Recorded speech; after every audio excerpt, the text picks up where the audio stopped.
Ça fonctionne, merci Sabrina, ok. Eh ben allez, je démarre du coup. Les personnes arriveront en cours de route. Donc il n'y a pas énormément de questions ce soir, mais ça tombe bien parce que je suis en plein décalage horaire et je le prends vraiment en pleine face. Donc je n'ai pas une énergie phénoménale. Et j'ai envie de vous parler avant tout, parce qu'on m'a posé une question aujourd'hui sur le cercle à taille humaine et je vais en parler rapidement parce que c'est vraiment une question fondamentale en fait. Et après, je prendrai les 3 questions du soir et éventuellement celles que vous avez en direct. Donc la première, c'est que signifie être aligné? Et c'est vraiment, voilà, je vais mettre une importance capitale sur cette question parce qu'elle est vraiment très incomprise et je pense que la majorité des gens qui expliquent ce principe, voilà, le font de façon très 3D, très matière et ça n'a pas beaucoup de sens. Donc, être aligné, ça signifie qu'il y a un alignement corps, âme, esprit. Le corps, ça va être tout ce qui est lié à la personnalité, donc corps mental, tout ce qui est mental, tout ce qui est émotion, tout ce qui est action, voilà, d'une façon générale. L'âme, c'est le fils, c'est la vibration originelle, c'est le prisme qui vous permet d'exprimer l'essence divine. Et donc, voilà, il y a une âme qui est reliée à ce corps que vous incarnez, mais on peut aussi imaginer que puisse y avoir plusieurs âmes en jeu. Il n'y a pas forcément qu'une seule âme qui est en jeu, il y a des âmes qui peuvent être aussi partagées. Voilà, il y a beaucoup de choses sur ce sujet qu'on peut dire. Et le troisième point, c'est l'esprit. L'esprit, c'est le Père, c'est Dieu, le divin, la source. C'est le véritable alignement. C'est quand il y a ce souffle vivant qui est le Saint-Esprit qui transmet d'une certaine façon le divin à l'âme puis au corps. Donc cet alignement ne part pas de la personnalité. Il part vraiment du divin. C'est le divin qui traverse l'âme et qui traverse le corps, tous nos corps en fait. Et donc à partir de là, en fait, chaque action est inspirée. Et il n'y a plus de décision au niveau de la personnalité. Tout est inspiré depuis l'âme qui est en lien avec le divin. Et ça demande une immense humilité. Ça demande de cesser à l'âme d'être fascinée par l'ego et qu'elle puisse se tourner vers le divin, se soumettre d'une certaine façon au divin. Je sais que ces mots sont un peu forts pour certaines personnes, mais c'est vraiment cette humilité suprême qui permet de laisser le divin s'exprimer à travers soi. Et un niveau plus basique, ça serait l'alignement, c'est un alignement pensée, émotion, action. Quand on a cet alignement-là au niveau de la personnalité, généralement, il y a une inspiration de l'âme. Mais voilà, vous pouvez le ressentir, cet alignement. S'il y a cette fluidité, c'est qu'il y a autre chose, ça se joue aussi à d'autres niveaux. Et s'il n'y a pas alignement, de toute façon, il y aura obstacle. La vie va miroiter ces obstacles ou ces difficultés ou ces challenges juste pour vous permettre de retrouver cet alignement. Et il n'y a pas de punition ou d'accablement, de quoi que ce soit. C'est juste, la vie, miroite cela pour vous permettre de retrouver cet alignement. Et ça, c'est un point vraiment capital. Il n'y a rien qui est là pour vous causer du tort ou quoi que ce soit. Tout est là pour que vous puissiez être aligné au niveau de l'âme avec le divin et que tout ce qui est de l'ordre de la personnalité ne soit pas contrôlé par l'ego. S'il y a un contrôle de l'ego, il y a un moment donné, il va y avoir souffrance parce qu'il y a cette dualité et attachement à la 3D. Donc, je voulais faire un point sur cette notion d'alignement. Je ferai peut-être même une vidéo spéciale là-dessus parce que c'est tellement capital. Il faut comprendre que ça ne se joue pas au niveau de la personnalité. La spiritualité, ça ne se joue pas au niveau de la personnalité. Ça ne se joue pas au niveau de développement personnel. Voilà, j'ai fait des vidéos sur ce sujet. Je sais que c'est très critiqué. Des personnes qui sont convaincues qu'avec leur développement personnel, elles ont une vie meilleure, du succès, machin truc. Mais c'est du flan en fait tout ça. Tout est lié à la conscience avec laquelle on va faire chaque chose. Et je peux faire du développement personnel en étant dans le sacré, dans une conscience merveilleuse, dans une conscience divine. Mais je peux le faire aussi complètement dans l'ego et la personnalité, comme la majorité des gens le font. Donc c'est pour ça que ça peut être un piège. Les pièges du New Age, voilà, il y en a un paquet. Et voilà. Bonjour Béatrice, Liliane, Gilbert. Super, bienvenue à vous. Donc, je continue. Ça, c'était, voilà, je voulais vraiment faire ce point sur l'alignement. Daniel, ensuite, qui demandait, je reçois beaucoup d'informations. Comment arriver à faire le tri, Comment arriver à faire le tri? J'ai l'impression de stagner et je me sens fatigué. Voilà un point aussi capital. À l'ère de l'information, on a énormément d'informations. Si on veut savoir quelque chose, c'est très facile d'aller au cœur d'avoir cette connaissance, mais une connaissance au niveau mental principalement. Or, le vice là-dedans, c'est de nourrir en fait sans cesse le mental, de lui donner toujours plus à manger, alors que ça ne se joue pas dans le mental. Tant qu'on surexcite le mental, il n'y a pas de place pour l'être et la présence. Et donc, voilà, c'est juste ma vision et ma guidance que je peux vous faire. Après, chacun entrera en résonance différemment, mais j'invite vraiment à vous focaliser sur l'essentiel. Peut-être que vous recevez des newsletters, peut-être que vous suivez voilà, beaucoup de choses, que vous avez beaucoup d'activités. Mais qu'est-ce qui est vraiment essentiel dans votre vie? Qu'est-ce qui est dans votre essence vraiment? Qu'est-ce qui vous touche particulièrement? Et je vous invite vraiment à faire ce tri, à la fois dans voilà, les informations ou les personnes que vous suivez, dans les activités que vous faites, dans ce que vous mangez, dans les objets que vous possédez. Et puis ça va être des choses, voilà, parfois vous avez acheté des pierres ou quoi que ce soit, et il y a un moment donné, en fait, il faut juste les redonner ou les redonner à la terre, à la nature, ou en faire un cadeau, parce que elles ont fait leur chemin avec vous. Et tout est ce mouvement sans cesse dans la vie, c'est cette loi des cycles, où il y a des cycles qui se terminent et il y a des choses qui doivent mourir en fait, pour que le nouveau puisse émerger. Et voilà, je reviens de 3 semaines d'un voyage qui a été juste exceptionnel, plein de merveilleuses énergies, et je ne peux pas revenir dans mon quotidien.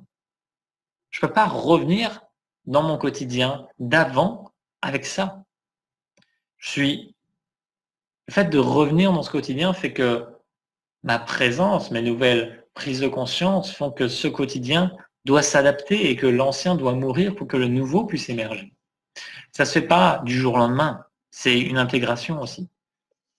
Et voilà, j'invite vraiment, s'il y a fatigue, c'est qu'il y a dispersion de l'énergie et qu'il y a un besoin de recentrage dans la présence, de se remettre en lien avec l'âme, pour que l'âme puisse inspirer. Voilà ce que j'avais envie de dire sur ce sujet du tri et de toutes ces informations. Et bonsoir Fabrice. Question suivante de Anne Momen. Que penses-tu de l'arrivée de la 5G et comment peut-on s'en protéger dans notre vie quotidienne? 5G et puis bon, toutes les ondes liées. Donc il y a même la 6G qui arrive au Japon. Il y a les compteurs Linky qui font des sacrés dégâts. Comment s'en protéger? La seule et unique protection qui soit, c'est l'amour, c'est la présence. C'est être dans cette présence tout le temps, en lien avec le divin. C'est la seule en lien avec votre lumière. C'est la seule source qui puisse vraiment vous protéger de façon saine parce que c'est une protection qui ne veut pas vous isoler. Après, vous pouvez vous servir de protection énergétique, de pierres, comme par exemple, voilà, je vous en parle souvent, mais moi j'utilise énormément ce genre de pierre, la shungite qui m'accompagne énormément.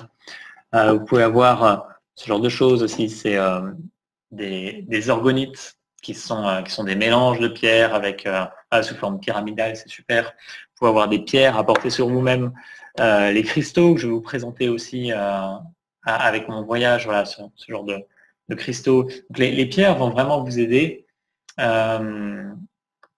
Après, c'est bien sûr éviter au maximum d'être au contact. Donc, éteignez les appareils électronique quand vous en servez pas, éviter le Wi-Fi. Bon, moi j'ai le Wi-Fi chez moi, mais et je l'éteins dès que je l'utilise pas. Vous pouvez utiliser les codes ADN. Je vous en partagerai. J'ai pas pris le temps de regarder avant, mais dans le replay, je mettrai dans la description.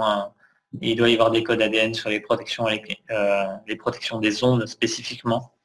Mais voilà, d'une façon générale, c'est vraiment être dans votre lumière et ne pas avoir peur de ces ondes.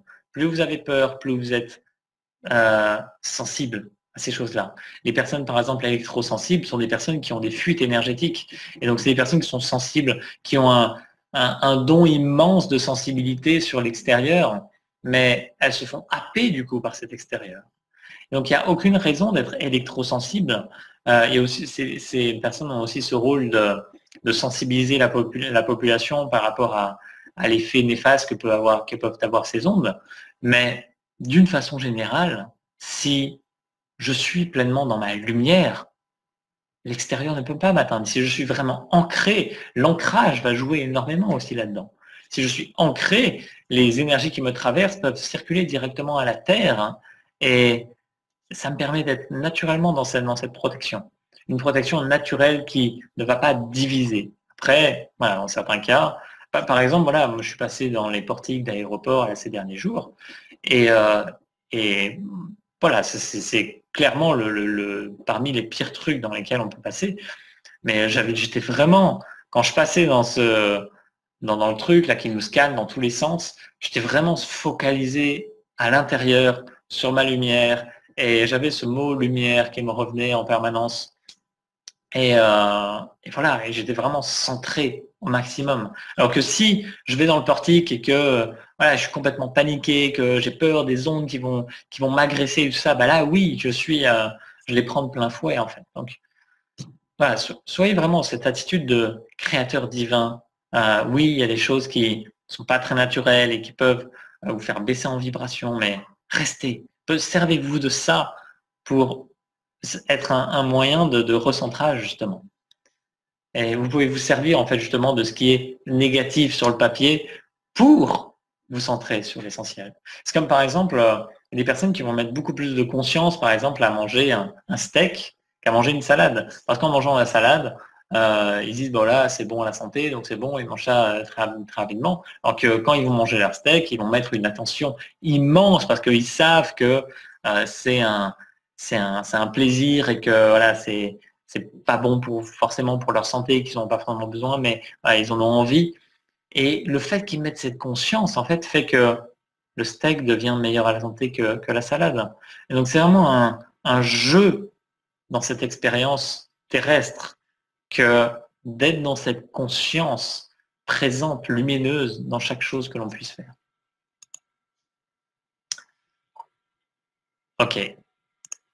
Il n'y a pas de réaction. Je continue.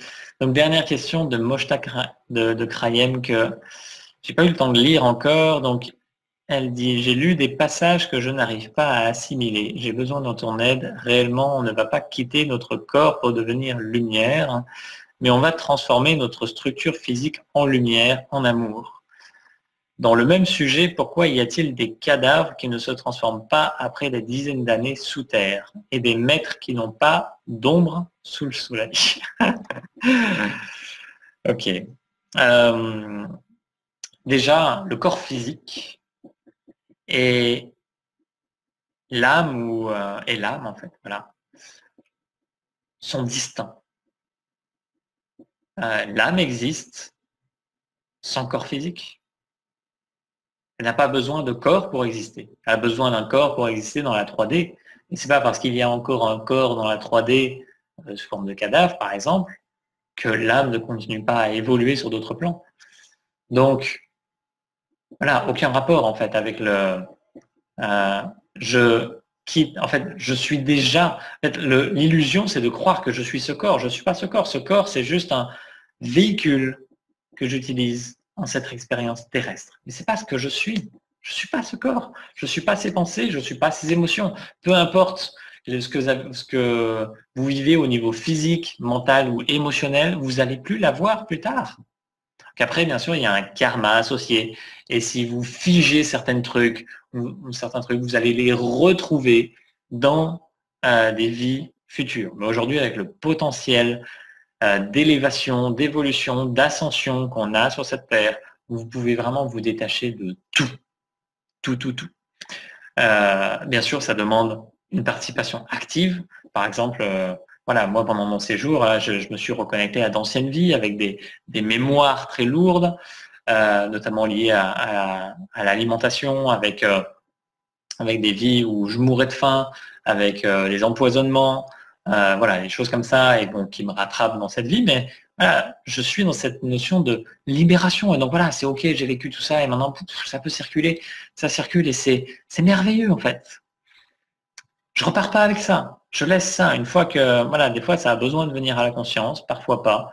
Mais voilà, dès que vous avez la possibilité de libérer tout ce que vous pouvez libérer, vous libérez. Vous n'êtes pas ça. Après, pourquoi il y a des maîtres qui n'ont pas d'ombre sous le soleil?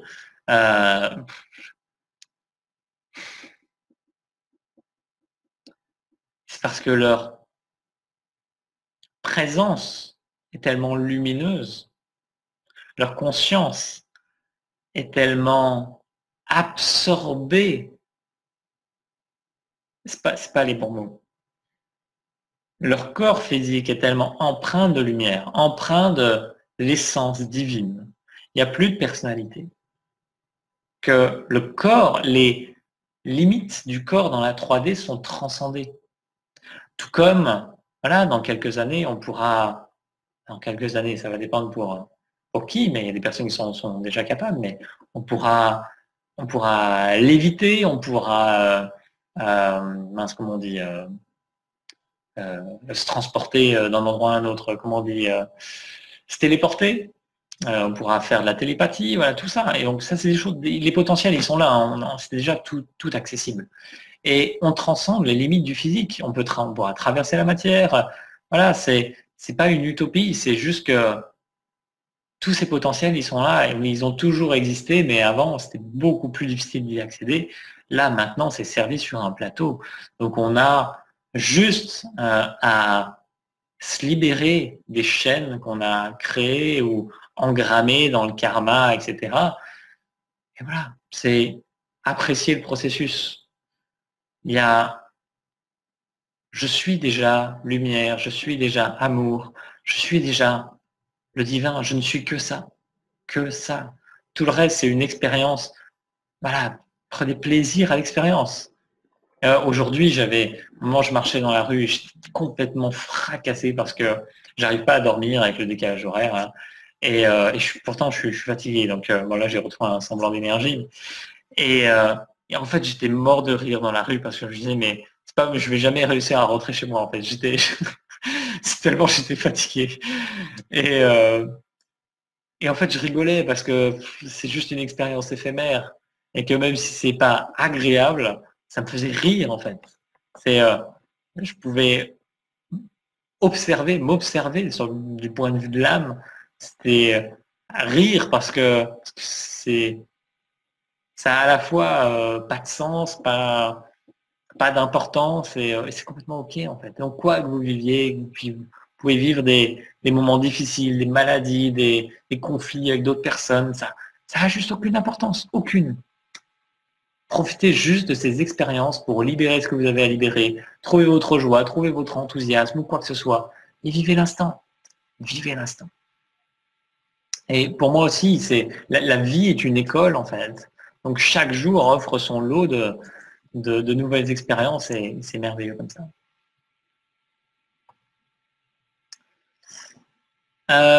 Béatrice, parle-nous des connaissances que tu as acquises lors de ton voyage et des pierres que tu as ramenées. Alors j'ai fait une vidéo aujourd'hui, je vais la publier ce soir. Si oui, je vais la publier ce soir, peut-être vers 21h. Je vais aller manger un bout après.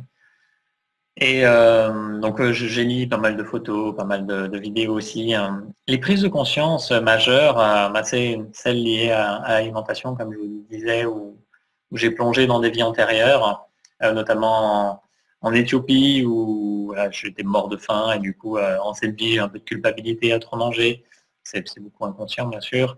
Où j'ai été empoisonné, du coup, bien sûr, je peux avoir peur aussi de m'empoisonner à travers la nourriture. Et donc voilà, ça permet à l'énergie de circuler. J'ai conscientisé, par exemple, le premier cristaux que j'ai trouvé, c'était celui-là qui est assez magnifique en fait. Et il est aussi endommagé.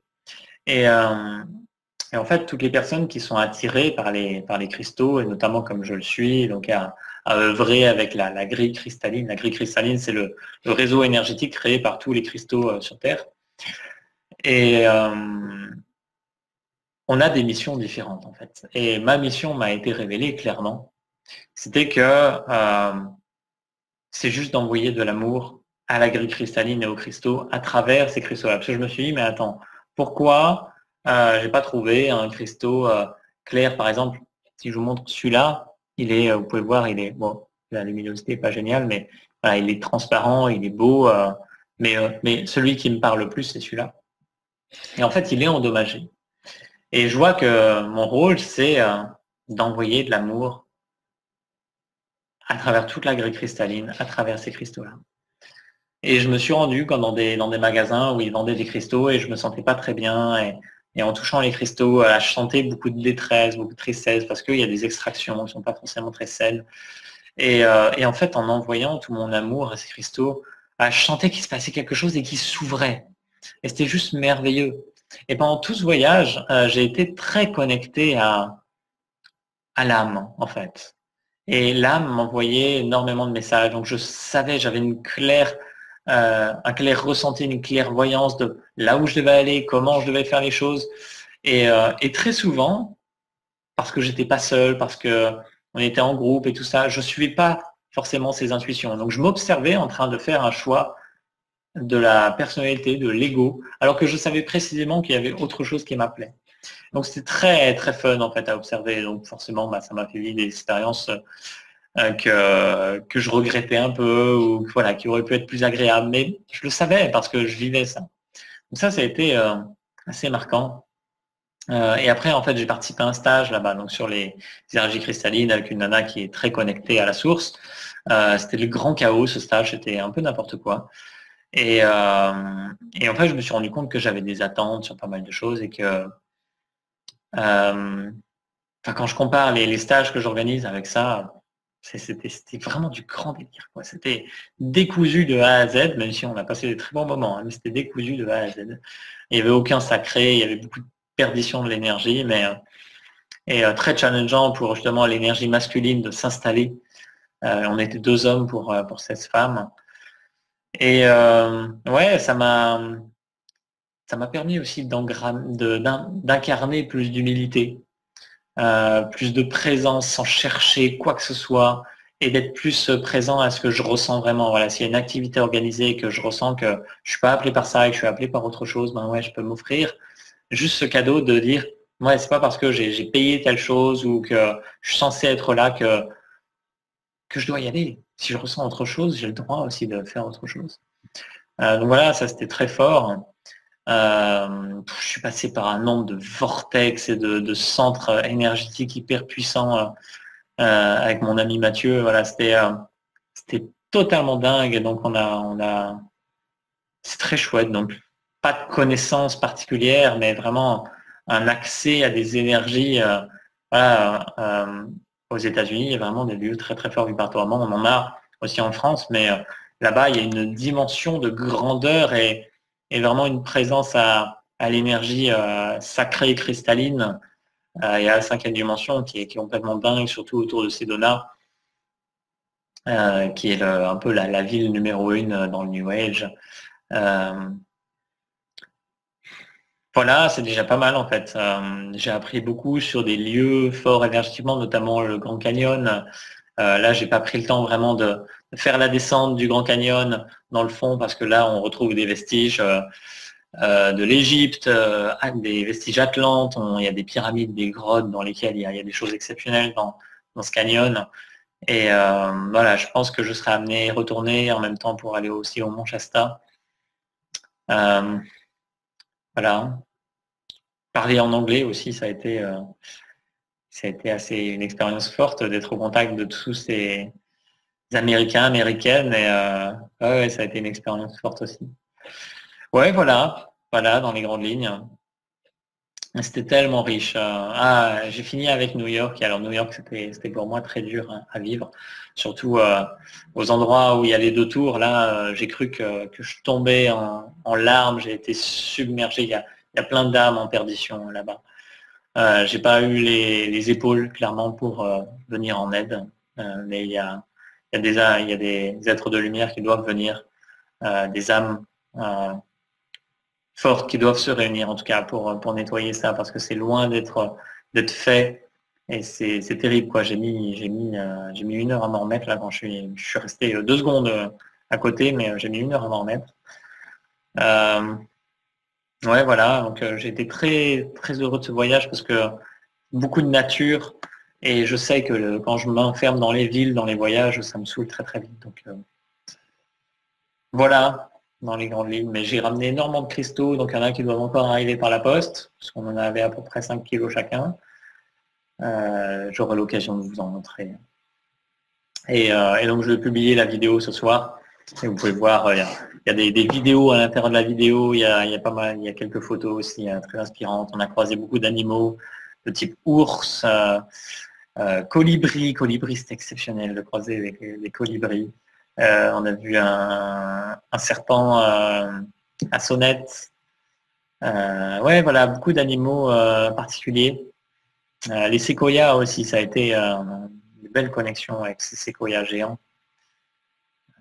Voilà, voilà dans les dans les grandes lignes, mais 3 semaines d'une richesse exceptionnelle.